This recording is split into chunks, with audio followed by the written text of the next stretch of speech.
Assalamualaikum warahmatullahi wabarakatuh. Selamat datang pada mata kuliah pemrograman. Materi yang akan kita pelajari hari ini mengenai pemilihan. Aktivitas keputusan dalam memilih suatu pilihan sering dialami di dalam kehidupan sehari-hari. Sebagai contoh, di dalam mengirim paket, kita memiliki beberapa pilihan. Apakah mau menggunakan jasa reguler atau jasa satu hari sampai? Contoh yang lain, di dalam memutuskan lulus tidaknya suatu mata kuliah yang diikuti oleh mahasiswa. Misalnya, jika mahasiswa mendapatkan huruf mutu E, maka dia tidak lulus dalam mata kuliah tersebut. Untuk pilihan, tidak hanya memilih dari dua pilihan, tapi bisa lebih. Misalkan dalam memilih jenis kamar hotel, apakah mau single, double, ataupun suite. Permasalahan keputusan di atas dapat diimplementasikan di dalam program C dengan menggunakan fungsi if atau switch case. Fungsi if dapat dikomunikasikan dengan operator logika OR atau AND. Bentuk struktur if dapat dibagi menjadi tiga bentuk, yaitu if dengan satu kondisi, bentuk strukturnya adalah if, then. If dengan dua kondisi, bentuk strukturnya adalah if, then, else. Bentuk yang ketiga adalah if dengan banyak kondisi, bentuk strukturnya dapat berupa if, then, else if, then, else, atau nested if. Oke, sekarang kita akan pelajari yang bentuk pertama, yaitu if, then. Bentuk dalam diagram alur dapat dilihat di layar. Bentuk pseudocode if, then juga dapat dilihat di layar. Ekspresi boolean menyatakan apakah pernyataan tersebut benar atau salah.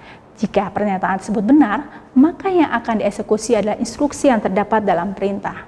Instruksi dalam perintah bisa lebih dari satu, oleh karena itu dalam implementasinya di program C ditambahkan kurawal buka dan kurawal tutup. Jika pernyataan tersebut salah, maka instruksi yang dieksekusi adalah instruksi yang terdapat setelah and if. Oke, kita akan bahas bentuk yang kedua, if, then, else. Bentuk dalam diagram alurnya Anda dapat melihat di layar. Bentuk pseudocode-nya untuk if, then, else juga Anda dapat lihat di layar. If dengan dua kondisi memiliki tambahan sintak else. Di dalam bentuk umum, if kedua, jika pernyataan pada ekspresi booleannya benar, maka yang dieksekusi adalah instruksi yang ada di perintah 1. Sedangkan jika salah, maka yang dieksekusi adalah instruksi yang ada di perintah 2. Bentuk yang lain adalah if dengan banyak kondisi. Penggunaan if dengan banyak kondisi dapat digunakan untuk menyelesaikan permasalahan yang memiliki kondisi lebih dari 3 atau lebih dari 4. Bentuk dalam diagram alur dapat dilihat. Bentuk pseudocode if bersarang dengan 3 kondisi dapat dilihat. Di dalam bentuk umum if dengan 3 kondisi, jika pernyataan pada ekspresi boolean 1 benar, maka yang akan dieksekusi adalah instruksi yang ada di perintah 1. Sedangkan jika salah, maka akan dicek dulu apakah ekspresi boolean 2-nya yang benar. Jika benar, maka dieksekusilah perintah yang kedua. Kalau tetap salah, maka kita akan cek eksekusi yang ada di perintah 3. Yang terakhir akan dijelaskan struktur switch case. Struktur switch case dapat digunakan untuk menyederhanakan penulisan if, then, else, ataupun if bersarang. Bentuk diagram alurnya dapat Anda lihat. Bentuk pseudocode-nya juga dapat Anda lihat.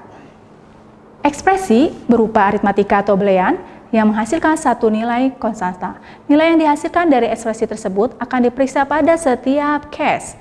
Jika ada yang sama, maka instruksi pada statement tersebutlah yang akan dijalankan.